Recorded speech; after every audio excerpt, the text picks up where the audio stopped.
पौराणिक काल में प्राचीन समय में एक राक्षस हुआ करता था, बलि।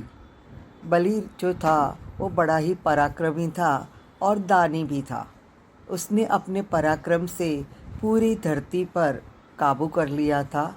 बलि राजा ने अपनी शक्ति को दिखा के पूरे स्वर्गलोक पे अपना काबू कर लिया और स्वर्ग के सब देवता बलि के प्रकोप से बचने के लिए विष्णु के पास गए और विष्णु ने इस बात के जवाब में बलि को ख़त्म करने के लिए योजना सोची। बलि जो बड़ा दानवीर राजा था और सुबह जब नहा के वो तालाब में से बाहर निकलता था तब उसे आदत थी दान देने की। उस वक्त जो भी ब्राह्मण उसके सामने आएगा, जो भी याचक उसके सामने आएगा, वह उसे दान देता था। इस बात की विष्णु को जान थी और विष्णु ने इस जानकारी से फ़ायदा उठाया। विष्णु ने छोटे से बालक ब्राह्मण का रूप लिया और वह बलि के सामने खड़ा हो गया। जैसे ही बलि ने उसे दान मांगने के लिए कहा तब विष्णु ने उससे कहा कि मुझे 3 कदम में चल पाऊँ इतनी ज़मीन चाहिए। बलि को बड़ा अचरज हुआ, ये छोटा सा बच्चा 3 कदम चलेगा, कितनी ज़मीन लेगा, क्या करेगा। फिर भी उसने हाँ कह दी क्योंकि उसका नियम था कि वो दान देगा ही देगा।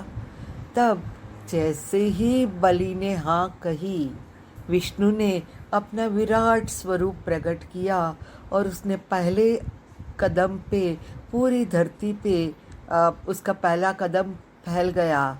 विष्णु ने अपना दूसरा कदम फैलाया स्वर्गलोक पे और इस तरह धरती और स्वर्ग दोनों को उसने बलि की सत्ता से मुक्त कर दिया। अब शर्त तो 3 कदम की, तो तीसरे कदम का क्या करे। और तीसरा कदम बलि ने कहा, क्योंकि वो सत्यवादी भी था और दानी था, तो उसने तीसरा कदम विष्णु को अपने सर पे रखने के लिए कहा। और विष्णु ने जैसे ही बलि के सर पे तीसरा कदम रखा और उसे धकेल दिया पाताल लोक में। बलि पाताल लोक तो चला गया क्योंकि बलि अच्छा था और उसकी इस अच्छाई से प्रसन्न होके विष्णु ने उसे वरदान मांगने के लिए कहा और बलि ने विष्णु से मांगा कि बलि के साथ विष्णु और समस्त देवगण आज के दिन यानी देवशयनी एकादशी के दिन पाताल लोक में रहने आ जाएंगे। विष्णु ने कहा तथास्तु, क्योंकि वह भी अपनी जबान से मुकर नहीं सकते थे। तो आज के दिन यानी देवशयनी एकादशी के दिन विष्णु और समस्त देवगण चले गए पाताल में। अब देवों के बिना शुभ कार्य कैसे हो, और इसीलिए आज से शुभ कार्य करना वर्जित हो जाता है।